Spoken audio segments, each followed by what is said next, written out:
ప్రాంతాల్లో వాకింగ్ చేస్తే రాయితీలు ఇవ్వడం అనేటువంటిది మనకు తెలుసు. కానీ విశాఖపట్నంలో మాత్రం వాకింగ్ చేస్తే పన్ను విధించే కొత్త విధానానికి ఈ యొక్క కూటమి ప్రభుత్వం తెరతీసింది. కూటమి ప్రభుత్వానికి కానీ చంద్రబాబు నాయుడు గారికి కానీ నేను ఒకటే చెప్పదలుచుకున్నా, వాకింగ్ చేస్తే పన్ను విధించేది కొత్త విధానం మాత్రమే కాదు, అత్యంత చెత్త విధానం.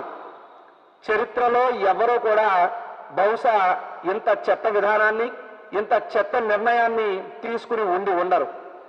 ఎందుకంటే విశాఖపట్నంలో ప్రముఖంగా ఉండేటువంటి మైదానాలు కానీ పార్కుల్లో కానీ స్విమ్మింగ్ చేస్తేనో ఆటల్లో ఏదన్నా కోచింగ్ తీసుకుంటేనో నామమాత్రపు ఫీజులు అనేటువంటిది ఎప్పటినో ఉంది. కానీ మీ కూటమి ప్రభుత్వం వచ్చాక విశాఖపట్నంలో వాకింగ్ మీద ట్యాక్స్ వేయడం అనేటువంటి ఒక దుర్మార్గమైనటువంటి చర్యకు మీరు పూనుకున్నారు. నేను అడగదలుచుకున్నాను ఈ కూటమి ప్రభుత్వాన్ని, చంద్రబాబు నాయుడు గారిని, విశాఖ వాసిగా వైఎస్ఆర్సీపీ నేతగా సూటిగా అడుగుతున్న చంద్రబాబు నాయుడు గారు, అయ్యా లోకేష్ గారు, అయ్యా పవన్ కళ్యాణ్ గారు, కూటమి పెద్దలారా, వాకింగ్ చేస్తే మనిషికి 720 రూపాయలు ట్యాక్స్ అంటున్నారే, వాకింగ్ చేస్తే పన్ను అంటున్నారే, అంటే ఈరోజు వాకింగ్ మీద పన్ను, రేపు టాకింగ్ మీద కూడా పన్నేస్తారా? ఎల్లుండి బాతింగ్ మీద, ఆ మర్నాడు బ్రీతింగ్ మీద కూడా పన్నేస్తారా? అంటే నడిస్తే పన్ను, పడుకుంటే పన్ను వేసేటటువంటి చెత్త విధానాన్ని విశాఖపట్నంలో మీరు అమలు చేయాలనుకుంటున్నారా అని నేను ఈ కూటమి ప్రభుత్వాన్ని అడుగుతున్నా. ఎటు తీసుకుపోతున్నారు మీరు విశాఖపట్నాన్ని? మీ ప్రభుత్వం వచ్చి దాదాపు 2 ఏళ్ళు పూర్తయిందే, విశాఖపట్నాన్ని మీరు చేసినటువంటి అభివృద్ధి ఏమిటి అని చెప్పి నేను సూటిగా అడుగుతున్నా. అసలు ఈ 2 ఏళ్ల కాలంలో విశాఖపట్నంలో మీరు చెప్పుకోదగ్గ ఒక ప్రాజెక్టు కానీ, చెప్పుకోదగ్గ ఒక భవనం కానీ ఏది మీరు పూర్తి చేశారో చెప్పాలని చెప్పి చంద్రబాబు నాయుడు గారిని అడుగుతున్నా. నాట్ ఓన్లీ చంద్రబాబు నాయుడు గారు, విశాఖపట్నంలో ఉన్నటువంటి కూటమి ప్రజాప్రతినిధులు ఎవరైనా సరే నా ప్రశ్నకి సమాధానం చెప్పండి అని కోరుతున్నా. మరీ ముఖ్యంగా విశాఖపట్నంలో ఉన్నటువంటి కూటమి ప్రజాప్రతినిధులను అడుగుతున్నాను నేను, మీరందరూ విశాఖ కూటమి ప్రజాప్రతినిధులారా, మీరందరూ మనసు చంపుకొని బానిసల్లాగా చంద్రబాబు నాయుడు గారికి ఊడిగం చేయడం మానేయండి. ఆత్మగౌరవంతో బతకండి. ప్రాంతానికి ఆత్మగౌరవం వచ్చే విధంగా వ్యవహరించండి. ఎక్కడా లేని విధంగా విశాఖపట్నంలో నడిస్తే పన్నా, వాకింగ్ మీద ట్యాక్స్ వేస్తారా? ఎక్కడన్నా ఉందా ఈ విడ్డూరం? ఏంటి ఘోరం? అంటే మీకు మెదడులో ఉన్నటువంటి గుజ్జు మోకాల్లోకి, అక్కడ నుండి అరికాల్లోకి ఏమైనా జారిపోయిందా? లేదా ప్రజలు మీరు పిచ్చోళ్ళు అనుకుంటున్నారా? లేదా ప్రజలు అధికారం ఇచ్చారు కదా, అహంకారం తలకెక్కి నేనేం చేసినా చెల్లుబాటు అవుతుందని అనుకుంటున్నారా? ఏ రకంగా మీరు భావిస్తున్నారో నేను అడుగుతున్నా. చంద్రబాబు నాయుడు గారు, మిమ్మల్నే నేను అడుగుతున్నా సార్, ఈరోజు మీరు విశాఖపట్నంలో ఏదైతే చాలా మైదానాల దగ్గర, చాలా పార్కుల దగ్గర వాకింగ్ మీద పన్ను విధిస్తూ మనిషికి 700 రూపాయలు కట్టనిదే లోపలికి రానివ్వం అని చెప్పి బోర్డులు పెట్టారు కదా, ఆ క్రీడా మైదానాలు, ఆ పార్కులు అభివృద్ధి చేసింది మీరు కాదయ్యా, అభివృద్ధి చేసింది వైఎస్ జగన్మోహన్ రెడ్డి గారు. లిస్టు చెబుతాను, తెలుగుదేశం నాయకులారా, జనసేన నాయకులారా, కూటమి నాయకులారా, మీ కళ్ళు చెవులు 2 పెద్దలు చేసుకుని వినండి.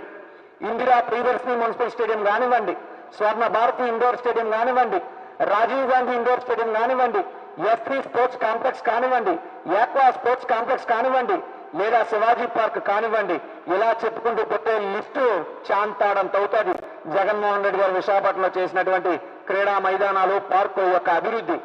ఆ రోజు జగన్మోహన్ రెడ్డి గారు కోట్లు వెచ్చించి విశాఖపట్నం వాసులు ఆరోగ్యంగా ఉండాలి, నడకుండాలి అని చెప్పి ఆలోచించి వారి కోసం జగన్మోహన్ రెడ్డి గారు విశాఖలో ఇన్ని అభివృద్ధి చేస్తే, ఈ రోజు మీరు అధికారంలోకి వచ్చి విశాఖను అభివృద్ధి చేయకపోగా తగుదినమ్మా అంటూ జగన్మోహన్ రెడ్డి గారు చేసిన అభివృద్ధిని ప్రజలు వినియోగించుకుంటే మీకు పన్నులు కట్టాలా?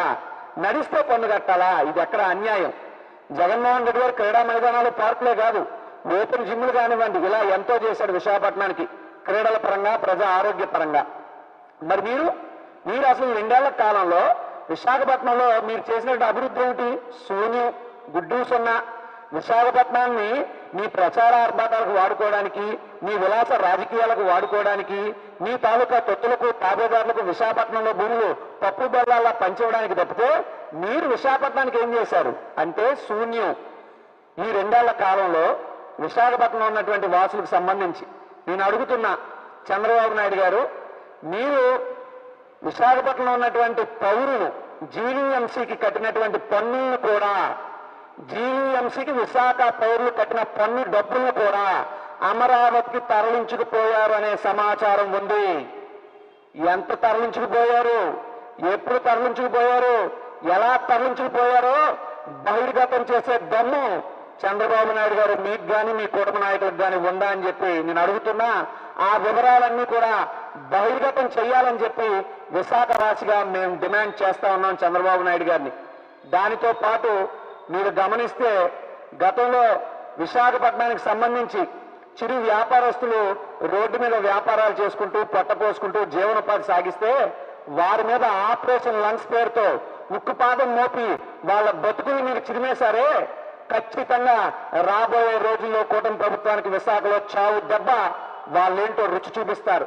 అదేవిధంగా ఈ రోజు మీరు ఏదైతే వాకింగ్ మీద పన్ను అనేటువంటి ఒక చట్ట విధానాన్ని తీసుకొచ్చారో ఖచ్చితంగా మీ నిర్ణయం రాబోయే రోజుల్లో కూటమి ప్రభుత్వానికి రాజకీయ సమాధి కడుతుంది అని చెప్పి కూడా ఈ సందర్భంగా తెలియజేస్తూ గౌరవ విశాఖ మున్సిపల్ కమిషనర్ గారికి కానీ ప్రభుత్వ ఎవరైతే అధికారులకు కానీ నేను ఒకటే కోరుతా ఉన్నా, ఇమీడియట్ గా యుద్ధ ప్రాతిపదికన ఇది వైఎస్ఆర్ కాంగ్రెస్ పార్టీ విశాఖ ప్రజల తరపు నుండి మీకు చేస్తున్న హెచ్చరిక.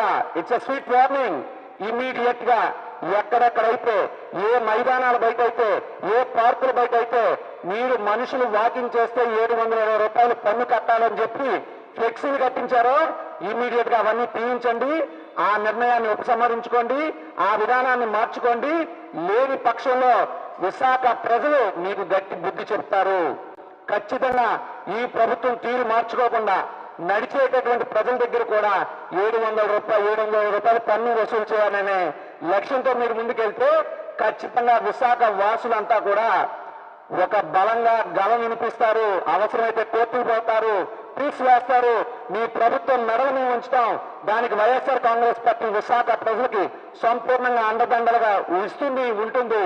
ఖచ్చితంగా ఈ ప్రాంత ప్రజల పౌరుల హక్కులు కాపాడడంలో వారి ప్రజా ఆరోగ్యాన్ని పరిరక్షించడంలో వైఎస్ఆర్ కాంగ్రెస్ పార్టీ ముందుంటుందని తెలియజేస్తూ దయచేసి మీరు ఏదైతే 720 రూపాయలు నడిస్తే పన్ను వాకింగ్ ట్యాక్స్ పేరు చెప్పి తెచ్చినటువంటి విధానాన్ని యుద్ధ ప్రాతిపదికన రద్దు చేయాలి అని చెప్పి వైఎస్ఆర్ కాంగ్రెస్ పార్టీ డిమాండ్ చేస్తా ఉంది.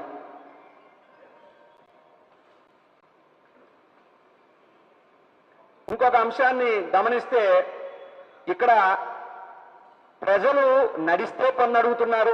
ప్రజలు రోడ్డు మీద ఏదైనా చిల్లర కొట్లు పెట్టుకుని బతికితే వాళ్ళందరి జీవితాలు నాశనం చేస్తున్నారు. కానీ చంద్రబాబు నాయుడు గారి సుపుత్రుడికి తోడలుడైనటువంటి గీతం భరత్ గారికి సంబంధించినటువంటి యూనివర్సిటీకి మాత్రం వేలాది కోట్లు విలువైనటువంటి భూముల్ని దారాదత్తం చేసేస్తున్నారు. ఆయనకి 5,000 కోట్ల రూపాయలు భూమి ఇచ్చే ఉదాసీనత ఉన్నటువంటి జీవీఎంసీ వారు సామాన్యుడు ఒక పౌరుడు విశాఖపట్నంలో ఒక స్టేడియంలో ఆరోగ్యం కోసం కదా నడుస్తారు. ఏ బీపీ ఉండొచ్చు, లేదా మరొక ఆరోగ్య సమస్య ఉండొచ్చు, నడిస్తే ఆరోగ్యం మెరుగుపడుతుందని డాక్టర్లు చెప్పుండొచ్చు.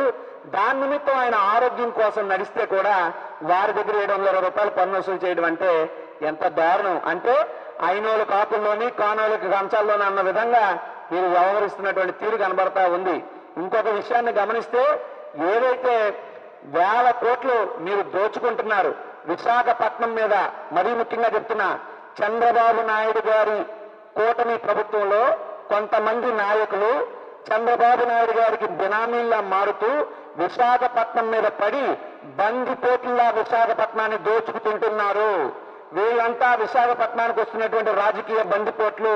ఎక్కడ భూములు ఉన్నాయి, ఎక్కడ డబ్బులు ఉన్నాయి, ఎక్కడ మరొకటి ఉంది, ఏ రకంగా విశాఖపట్నాన్ని పీల్చి పిప్పి చేయాలి, విశాఖపట్నాన్ని ఒక జలగల్లా పట్టి పీడిస్తున్నారు ఈ కూటమి నాయకులు వారి పరిపాలనా రీతితో. ఇప్పటికే ప్రజలు విసిగి వేసారిపోయారు. ఇప్పటికైనా ఇటువంటి దిక్కుమాల చర్యలకు స్వస్తి పలికి ప్రజా అభిష్టం మేరకు నడుచుకోవాలని చెప్పి కూటమి ప్రభుత్వాన్ని కోరుతా ఉన్నా. నమస్కారం.